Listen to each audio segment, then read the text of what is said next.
Society pressure எடுத்துக்காதீங்க. சொல்லுவாங்க, என்னடா உங்களோட படிச்ச பையன் அந்த கம்பெனில ஐடில வேலை பார்த்துட்டு இருக்கான், இவன் இங்க வேலை பார்த்துட்டு இருக்கான், இங்க இவ்வளவு சம்பாதிச்சுட்டு இருக்கான், அவன் நீ என்னடா பண்ணிட்டு இருக்கிற, கவர்மெண்ட் எக்ஸாம் ப்ரிப்பேர் பண்ற, 2 வருஷமா சுத்திட்டு இருக்க, 3 வருஷமா சுத்திட்டு இருக்க, பண்ணுவியா இல்லையா, என்ன நீ உண்மையெல்லாம் படிக்க வச்சு அது வீட்டுல சொல்லலாம், வெளியில சொசைட்டி சொல்லலாம், நிறைய பேர் சொல்லலாம். நான் உங்களை சொல்லட்டுங்களா, இந்த உலகத்துல யாருக்கு எதுவும் தெரியாது.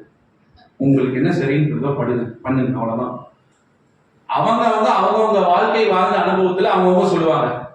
ஒருத்தர் சொன்னீங்கன்னா இப்படி படிச்சாதான் முடியுமாங்க, இன்னொருத்தர் அப்படி படிச்சாதான் முடியுமாங்க, இன்னொருத்தர் கவர்மெண்ட் எக்ஸாம்ல எதுக்குமாங்க, இன்னொருத்தர் வந்து அவன் 2 வருஷத்துல முடிச்சிட்டாங்க. Don't give a dam about what others think about you. மற்றவர்கள் உங்களை பத்தி என்ன சிந்திக்கிறார்கள் என்பதை புறந்தள்ளுங்கள். ஏன் முக்கியம்னா, சிம்பிளா சொல்றேன், எத்தனையோ கண்டலாம் பாலிட்டிஷியன், அதனால பொதுவா நிறைய கண்டலன்ஸஸ்க்கு நம்ம போவோம்.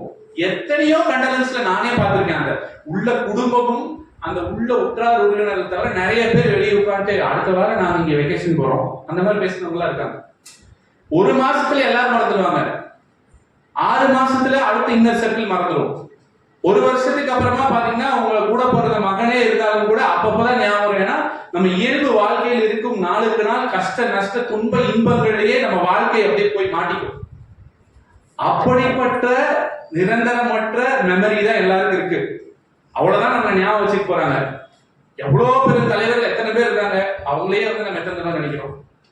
அப்ப அப்படிதான், அப்படி இருக்கும்போது மக்கள் என்ன நினைக்கிறாங்க நம்ம யோசிக்கிறோம். யோசிக்கவே வேணாம்ல, யாரோ என்னமோ நினைச்சிட்டு போறாங்க. நமக்கு தெரியும் நமக்கு என்ன வேணும்னு, அதை நம்ம பண்ணுவோம் அப்படிங்கிறது ஒரு பாயிண்ட்.